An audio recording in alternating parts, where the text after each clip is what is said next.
Tout comme je vous le disais à la vidéo passée, la comptabilité est un métier régi par un ensemble de règles, entendons par là un ensemble de principes. Je m'engage dans cette vidéo à continuer à discuter avec toi sur un ensemble de principes qui régit la comptabilité sur le système OHADA.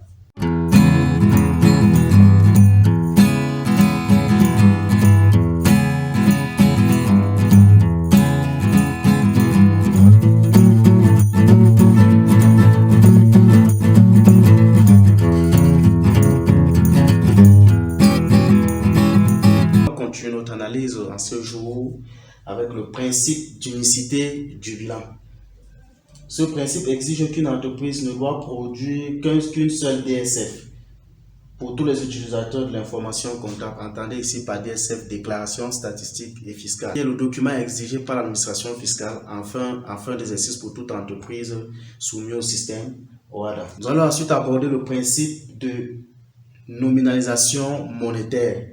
Ce principe, lié à l'article 17 du droit comptable OHADA, exige que tous les enregistrements comptables se fassent en monnaie locale.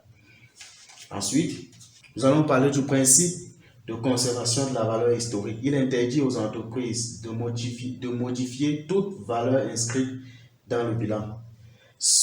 Mais là encore, il est intéressant de noter que seuls les pouvoirs publics ont le droit d'autoriser la modification d'une valeur bilancielle à travers sa politique de réévaluation légale. Nous allons par la suite parler du principe d'évaluation du coût historique.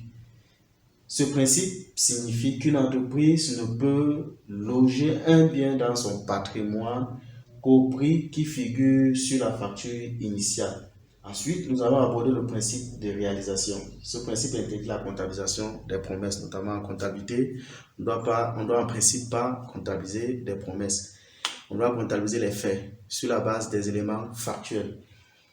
Le principe de prééminence des causes sur les conséquences. Ce principe, quant à lui, signifie qu'en comptabilité, les causes priment toujours sur les conséquences. C'est-à-dire, lorsqu'une cause existe, on comptabilise et on peut s'en passer de la conséquence. Le principe de prééminence du droit sur le fait.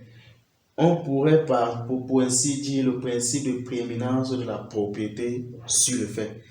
Ce principe stipule qu'une entreprise ne peut loger un bien dans son patrimoine que si ce bien lui appartient. Ainsi, nul n'a le droit d'entrer dans son patrimoine des biens loués.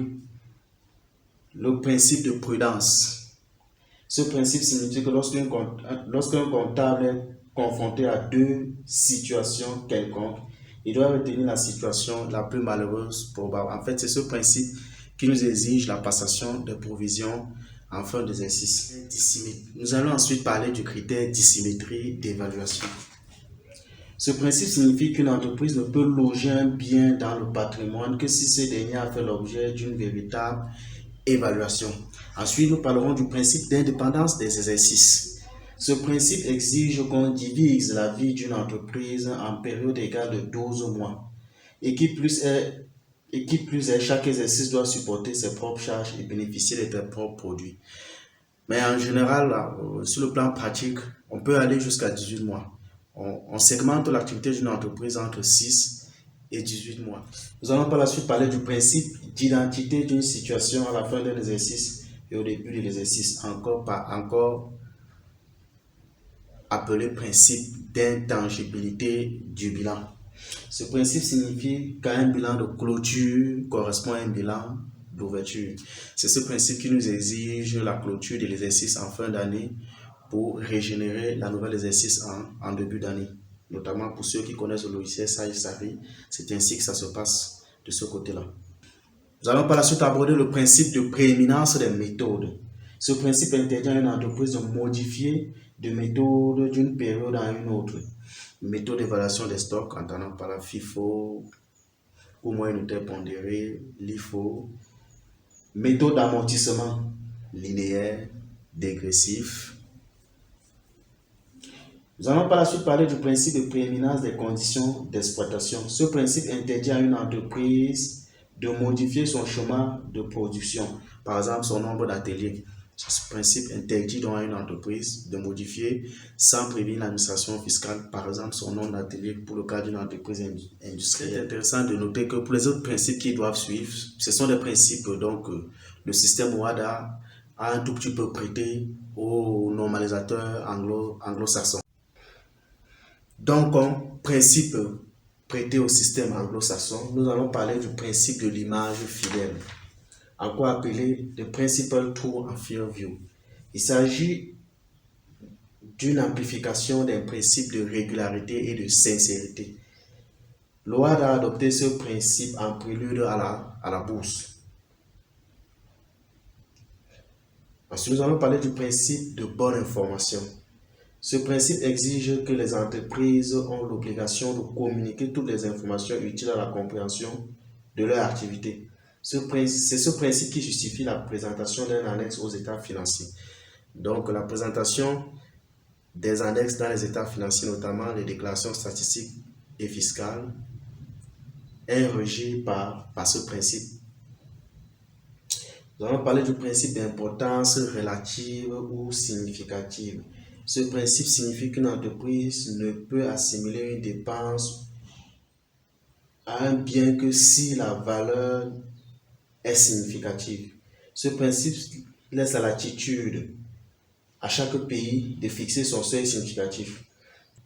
C'est ce principe qui permet de gérer la frontière entre biens et charges.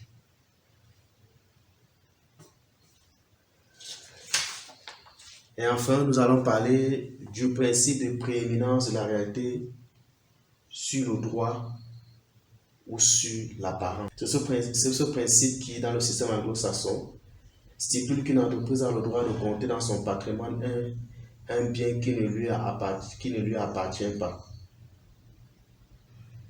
Pour ceux qui comprennent un peu vers où on est en train d'aller, en réalité, c'est ce principe qui encadre l'activité du crédit bail. Voilà ainsi détaillé pour toi l'ensemble des principes régis par la comptabilité sous le prisme de OHADA. Alors, va dans les commentaires et dis-moi lequel de ces principes te marque. Sur ce, prenons la prochaine vidéo. Rendez-vous la prochaine fois. Merci.